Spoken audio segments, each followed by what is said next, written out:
state the following for the function f of x equals sine x defined on the set of real numbers. The domain, range, amplitude, period, maximum value and minimum value. The way we're going to go about addressing this question is by using our graphing calculator to graph the function and determine the various characteristics that we are asked. So we're going to first reset the calculator. Second, plus 7, 1, and 2. It's a good idea to get into the habit of resetting your calculator so that there is no old information in it that's going to affect your results. And now we're going to enter the function. So y1 equals sine of x. We graph it. There's our sinusoidal function. I will now adjust the window settings for the y-axis so we can see our function more clearly. So our y min, I'm going to set that to negative 1.5. Our y max, I'm going to set it to 1.5. Now if we graph it, it's going to be clearer or easier to see it.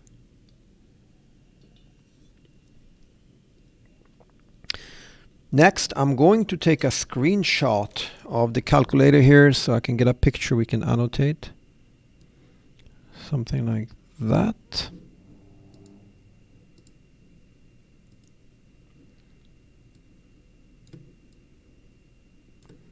Okay, so in terms of the domain, well, this function continues towards negative infinity on the left-hand side and towards positive infinity along the right-hand side. So that means that our domain will be, so if we use interval notation first, from negative infinity to positive infinity, not including the two infinities, that's why we use regular brackets. Or we can write this in set notation, in which case it'll simply say x belongs to the real numbers.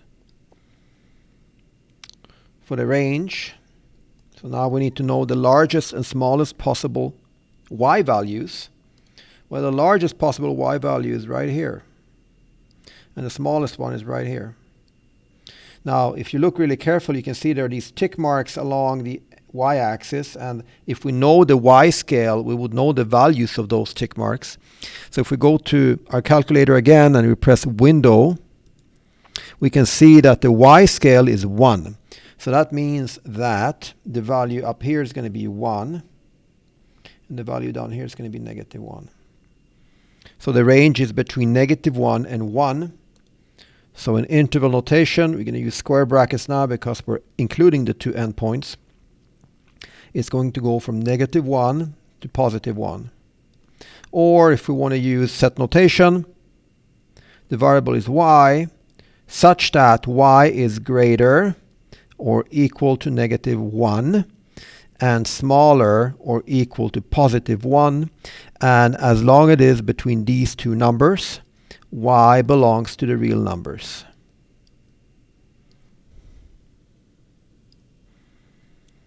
Amplitude. So the amplitude is the distance from the midpoint of the sinusoidal function. The midpoint in this particular case is the x-axis.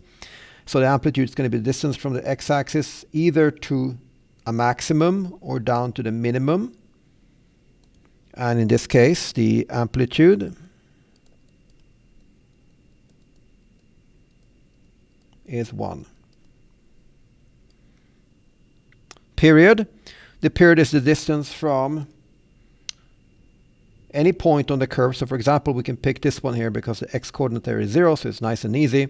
The distance from that point to the same point once the function returns back to that same point. So it's going to be there. So how far is it from there? From there to there.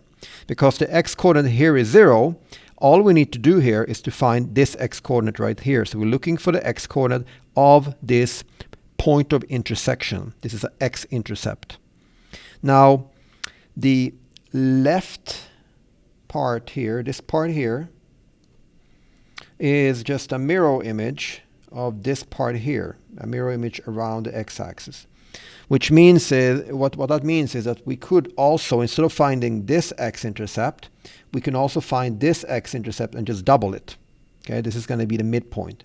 So I'm going to find this one, and in a minute you'll see why I chose this one. We're going to do that on the calculator. So let's go back to our graph. There it is. We're looking for this x-intercept right here, and then we're going to double it to get the period. So I'm going to go second, trace. I'm going to choose option 2, which says 0. And now I have a blinking cursor, and it says left bound. So I want to place this cursor to the left of the x-intercept that I'm looking for. If I'm looking for this one, I want to place the cursor somewhere over here.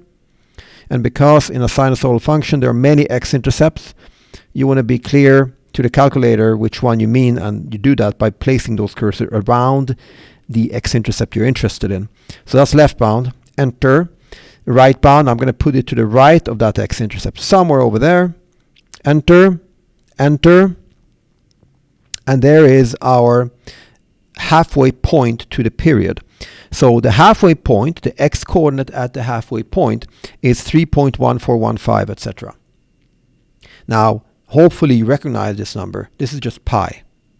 Okay, so that means that the period